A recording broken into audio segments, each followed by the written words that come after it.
Welcome back to Rising Chemist. पिछले video में हमने लॉज ऑफ केमिकल कॉम्बिनेशंस के बारे में पढ़ाई की थी। आज हम डाल्टन्स एटॉमिक थियरी के बारे में बात करने वाले हैं। ये थियरी 1808 के अंदर जॉन डाल्टन के द्वारा new system of chemical journal के अंदर पब्लिश की गई थी।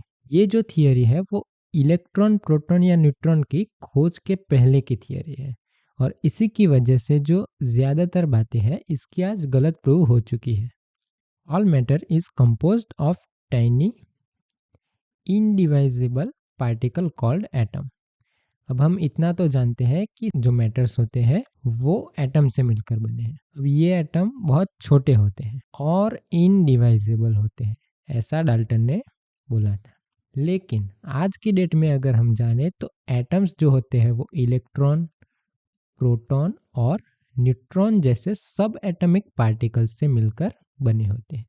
तो इसी की वजह से जो पहला जो पॉइंट है वो इसका गलत प्रूव हो चुका है। Atom of the same element are identical in mass and properties. Atom of different element are different in mass and properties. इसमें कहा गया है कि अगर सिमिलर एलिमेंट होगा, जैसे दो कार्बन ले लेते हैं, तो ये दोनों कार्बन का जो एटॉमिक नंबर होता है वो 6 होता है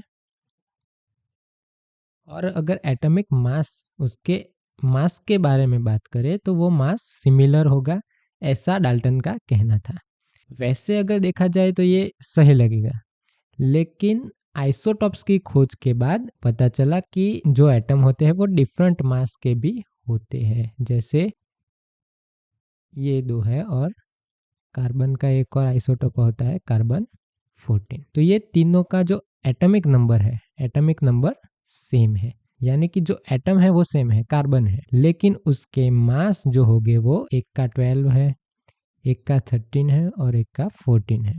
तो ये डिफरेंट है। और एक हम ले लेते हैं नाइट्रोजन का आइसोटॉप होता है नाइट्रोजन 714। तो यहाँ पर देखें तो एक नाइट्रोजन है और यहाँ एक कार्बन है, तो इन दोनों के जो मास है वो तो सिमिलर है, यानी कि इसी की वजह से जो है वो ये सेकंड पॉइंट भी गलत प्रूव हो चुका है। आइसोटोप और आइसोबार के बारे में हम आगे ज्यादा डिटेल में बात करने वाले हैं। Atoms of different elements can combine in whole number ratio to form chemical compounds। इसके बारे में हमने जब लॉज ऑफ केमिकल कॉम्बिनेशंस पढ़ रहे थे तो हमने तीसरा लॉ पढ़ा था जो कि था लॉ ऑफ मल्टीपल प्रोपोर्शन, जो कि डाल्टन ने ही दिया था। इसके अंदर ऑलरेडी हम इसके बारे में बात कर चुके हैं। एक रिएक्शन लेते हैं जो कि वहाँ पर भी मैंने ली थी, अगर वो वीडियो नहीं देखा है तो नीचे लिंक होगी, उस वहाँ पे जाके एक बार देख लीजिएगा।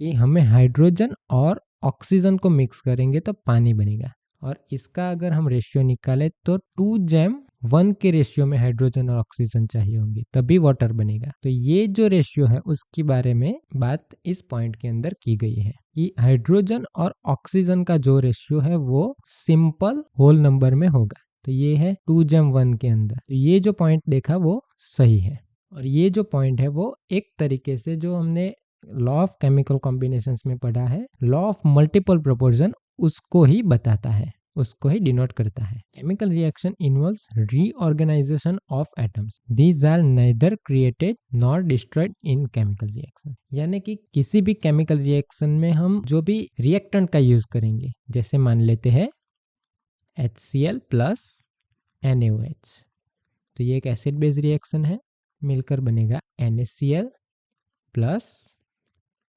H2O। इसके अंदर जो भी एटम्स होते हैं उसका सिर्फ और सिर्फ रीऑर्गेनाइजेशन हुआ है। जैसे यहाँ पर 2 हाइड्रोजन है तो यहाँ पर भी एक और ये 2 हाइड्रोजन ही है, सिर्फ रीऑर्गेनाइजेशन हुआ है। जैसे यहाँ पर एक Cl है, यहाँ पर भी एक Cl ही है। जैसे यहाँ पर एक सोडियम है तो ये एक सोडियम और ये वाला एक ऑक्सीजन, ये रहा। यानी कि जो भी एटम्स है वो क्रिएट नहीं हो सकते, वो डिस्ट्रॉय नहीं हो सकते। जब केमिकल रिएक्शन होगा तो उसका सिर्फ रीऑर्गेनाइजेशन होगा और यही बात हमने लॉज ऑफ केमिकल कॉम्बिनेशन में भी पढ़ा है, जो कि था लॉ ऑफ कंजर्वेशन ऑफ मास, और ये आज की डेट में भी करेक्ट है। तो ये जो थियरी थी वो हमारे जो 5 basic laws of chemical combination थे उसके अंदर से पहले जो 3 है, conservation of mass, definite proportion, law of multiple proportion, इन तीनों को तो समझाता है। लेकिन जो दो बचते हैं उसमें है गैल्यूसेक्स लॉ ऑफ गैसियस वॉल्यूम और एवोगैड्रोस लॉ। तो इन दोनों लॉ को डाल्टन्स एटॉमिक थ्योरी समझा नहीं पाती है। तो आज के लिए इतना ही, मिलते हैं अगले वीडियो में जहां हम मोल कॉन्सेप्ट के बारे में बात करने वाले हैं। अगर आपको ये वीडियो अच्छा लगा है तो इसे लाइक कीजिए, चैनल को सब्सक्राइब कीजिए और कमेंट्स कीजिए। Keep learning.